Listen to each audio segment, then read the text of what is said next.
Question number 11 to Ururoa Flavell. Tēnā koe, Mr Speaker. Kia ora tātou. To the Minister for Tertiary Education, Skills and Employment.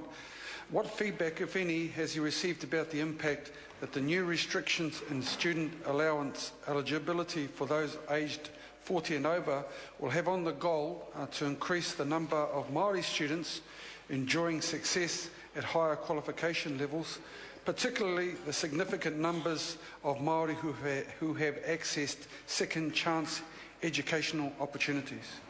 Honourable Stephen Joyce. Mr Speaker, I've received very little feedback on this matter. However, I can say to the member that over 90% of people aged 40 or over use fewer than 120 weeks of student allowance. In fact, the average number of weeks used for people aged 40 and over has been just 51 weeks. I can also say that between April 2008 and April 2013, the number of 40-year-old and above Māori students studying towards bachelor degrees grew by 24%, and the number of 40-year-old and above Māori students studying postgraduate degrees has grown by 30% over that same period.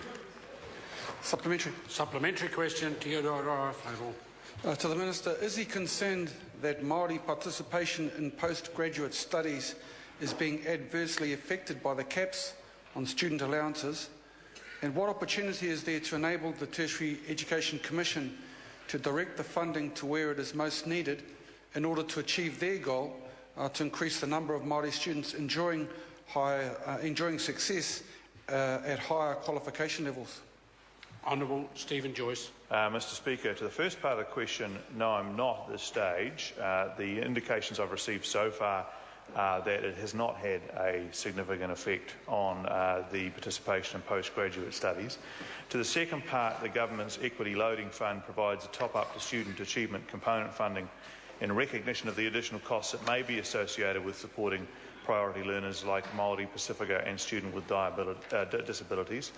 And then thirdly, the point would be the Government is determined to see Māori succeed in tertiary education, and since 2008 we've seen a very big increase in Māori and Pacific students enrolled in higher level education. In the case of Māori students, there were about 15,000 in 2008. Just a short time ago it was 20,000 this year. Supplementary. Supplementary question to Ururoa Flavell. Does the Minister agree with tertiary education providers in Gisborne that the changes to Level 1 and 2 SAC funding and to youth guarantees is already having the effect of turning away students? And if not, what assurances can he give that providers that what assurances can he give those providers that Māori students still requiring study at these levels to progress to higher learning will not be disadvantaged? Honourable Stephen Joyce. Mr Speaker, no, I don't agree that it's causing people to turn students away. And in fact, my understanding is that around the country there are places in those areas that the member raises. What I can say to him, though, that moving from youth training to youth guarantee has certainly put more challenging targets on the providers in terms of the number of credits achieved, and I make no apology for that because we do want to get good results for those students. Question number 12 in Lees Gallon. Thank you, Mr Speaker. My question is to the Associate Minister of Transport. When